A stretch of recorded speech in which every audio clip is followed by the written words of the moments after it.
Hey everyone, and welcome back to my channel, What the Beck. Today we're just gonna go over my initial, not samples I guess, but the initial like panels and squares that I've made for my Sparkledog Soiree pattern. And yeah, I'm just excited that I finally got all the first ones done. I'm designing the pattern in panels so that if you want to give up, you can, and you can still have useful things. So basically you'll have scarves instead of a blanket. But it also has the added bonus that you can pick and choose which panels you want and just keep switching up between them and then just stitch them together and make the blanket. So yeah, let's just go over the stuff. So I'm using a Lion Brand mandala bonus bundle for my colorful sections here. I did go through and separate each of the colors, which I know people are kind of divided on whether or not you should do that with color changing yarn, but I bought it and I want a full rainbow in my square, so if I want to change color every row, I will.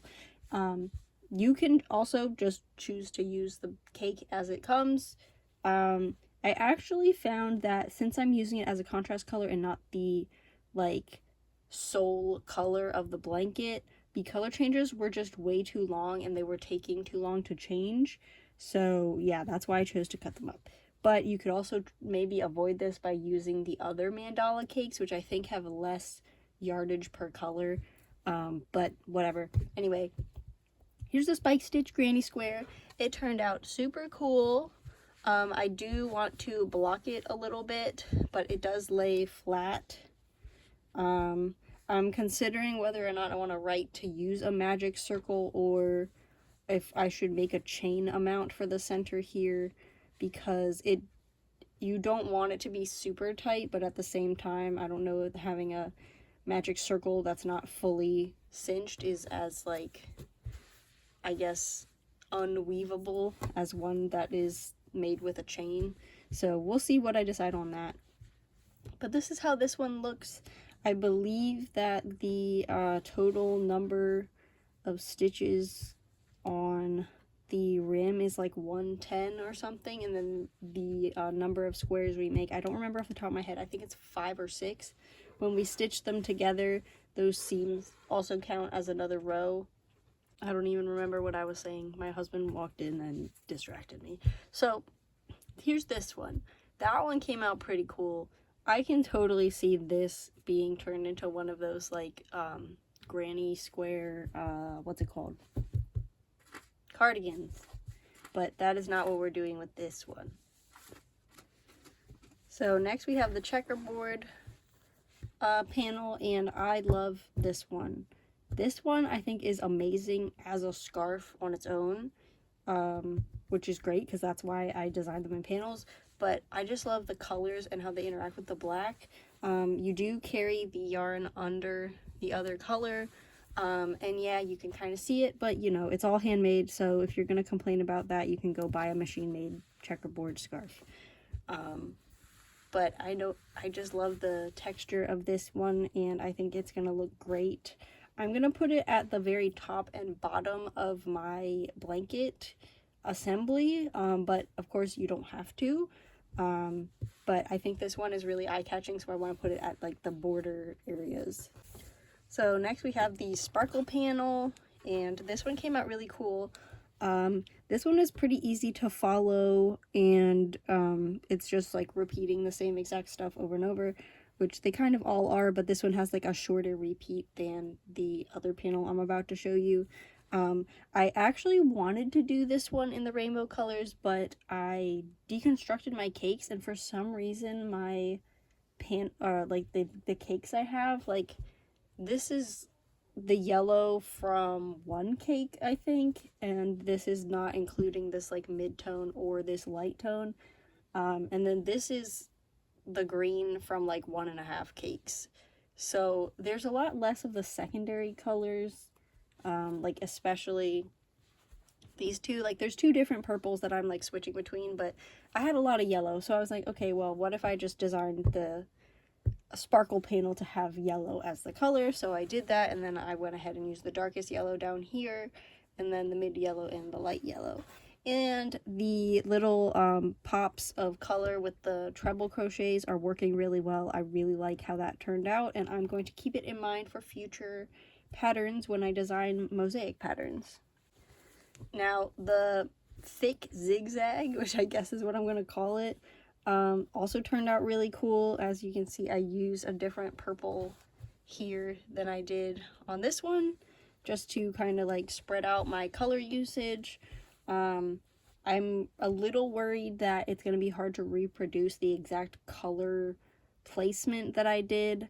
I'm going to put in the pattern notes that like you can choose to just let the cake do what it wants, but because I had a specific vision in mind for mine, I chose to like cut and like reassign the areas to the different colors.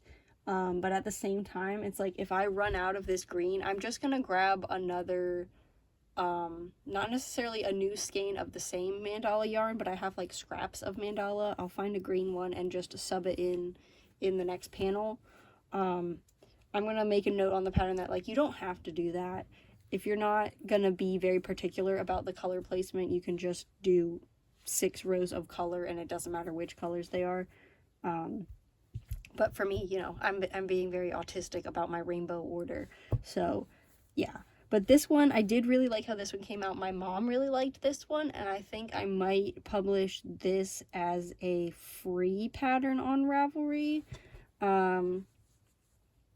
Because it's pretty simple, but it gives you a good, like, zigzag without being too ripply and not being so thin as a regular V-stitch. So I haven't seen a lot like this before, so I figure, yeah, I'll put that one out for free.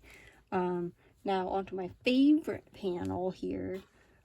This one is the actual Sparkledogs and their little confettis, and oh my gosh, because of all the confettis here, it's a lot of like counting, and I was like messing up every single row. I think I might add a notation on the chart that's like, okay, go ahead and count how many are like after the dog, and then you know you'll have to do 8 after the dog and then a bobble, and then I don't know. It's kind of hard to explain out loud. That's why I do it in writing on the Google Doc instead of speaking the pattern to you, and that's it. But yeah, I really love how this one came out. Again, I did different color for each row. You don't have to do that. If you want all your dogs to be pink, you can go ahead and just do that. You could even do each panel with just black and one color, and then do all of the rows that way. But yeah, the pattern is very customizable, but I do love how this confetti and doggies panel came out. I think this would be super cute if you even just wanted to do like that part on like a coaster, or like make the sample only that wide and then do regular double crochets for the rest of the scarf, and then put another one on the other side of a scarf. I think that would be really cute, and just have little doggies on your scarf. But as it stands, this panel could be just worn as a scarf with little doggies running sideways on it. And yeah, that is about all I have for now. I'm working hard on doing the tutorials. Now that I have my main samples done, I will be filming the tutorials for the other duplicate panels, because on my version of the blanket, I'm going to be doing 2 of each panel, and then of course the row of grannies in the middle. So yes, keep your eye out for those tutorials. I might do this one first just so I can get it out of the way. And yeah, that's about it. Thank you for watching. If you want to see more of my fiber shenanigans and ideas and patterns getting released this upcoming year, please go ahead and click the like button and subscribe. Turn the bell on because YouTube doesn't work otherwise. And leave me a comment, because my commenters are my favorite viewers, and I'll reply back to you. So yeah, I'll see you in my next video. Bye! Yeah? What do you do with the donuts?